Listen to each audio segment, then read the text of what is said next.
Welcome to Daily Review, your daily dose of literary exploration. We dive into books that spark curiosity and ignite growth. While our passion often leads us to nonfiction reads that empower and improve your life, no book is off-limits.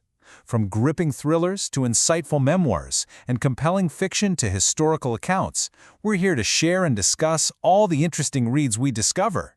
Tune in for your next great book idea.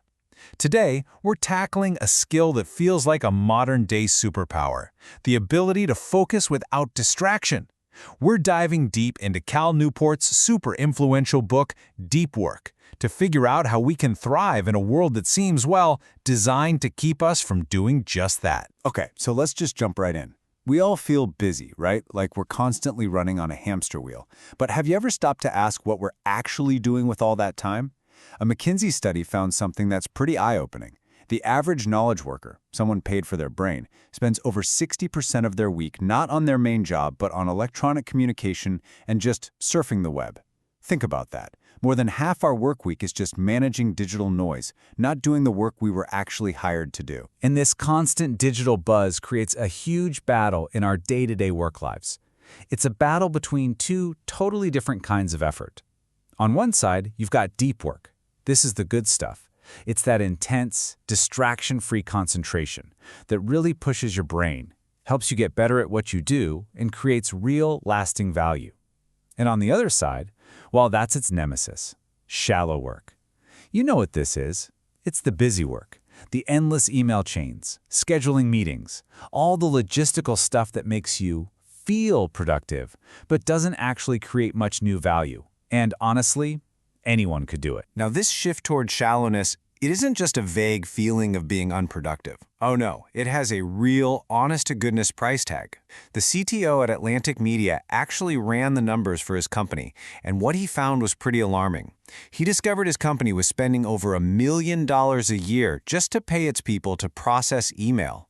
$1 million on something most of us just think of as a free part of the job. Wild. So this all begs the question, why does any of this matter so much, especially right now? And that question brings us right to the core argument of the book, what Cal Newport calls the deep work hypothesis. So the first piece of the puzzle is pretty simple. The ability to actually do deep work is becoming incredibly rare. I mean, just look around at the modern workplace. You've got trends like open-plan offices where you can't get a moment's peace. You've got instant messages pinging you every 5 seconds, and this constant pressure to have a big social media presence. All of these things are basically training our brains for distraction, not against it. And here is the great paradox. At the exact same time that deep work is becoming so rare, it's also becoming more valuable than ever.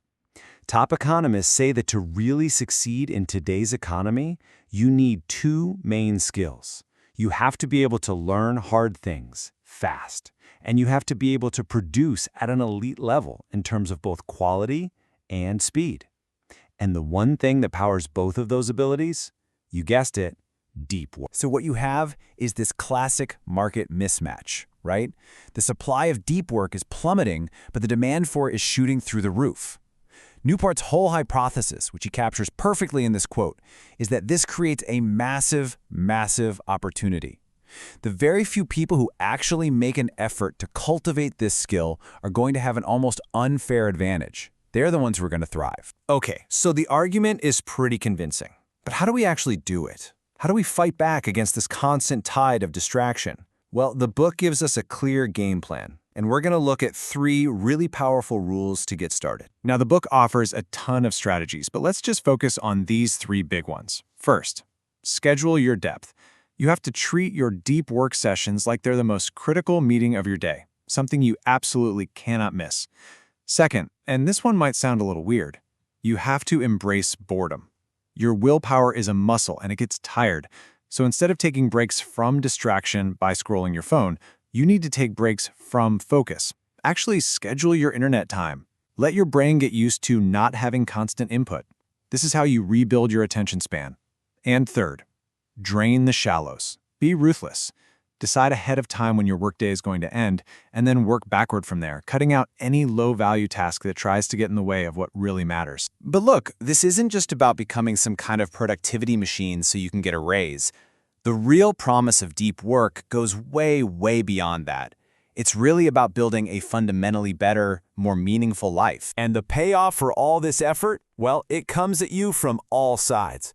From a brain science or neurological perspective, when you focus intensely on one thing, you're literally rewiring your brain to get better at it by wrapping your neurons in something called myelin. Then there's the psychological argument. Deep work is the gateway to that amazing feeling of flow, a state that researchers have proven is a core ingredient for human happiness. And finally, there's a philosophical argument. It's a kind of modern-day craftsmanship. It lets you find real meaning and satisfaction in your work, which is a powerful cure for the kind of aimlessness so many of us feel today. The journalist Winifred Gallagher, after she spent years studying the science of attention, came to this really powerful conclusion that just perfectly captures the whole promise of deep work.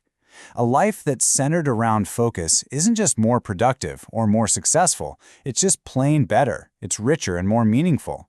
And the only question left is, will you choose to live it? Thank you so much for tuning in to Daily Review. We truly appreciate you joining us for your daily dose of literary exploration. Your support means the world to us and helps us continue to share these amazing books with you. If you're enjoying what you hear, please consider taking a moment to subscribe, rate, like, and comment on any of the platforms you're listening from. This really helps support our channel and allows us to get better and bring you even more great content.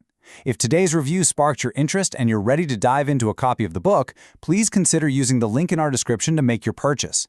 Not only does it make it easy for you to get your hands on the book, but it also directly supports our channel and the author, allowing us to keep bringing you more great content. Thanks again for being a part of the Daily Review community.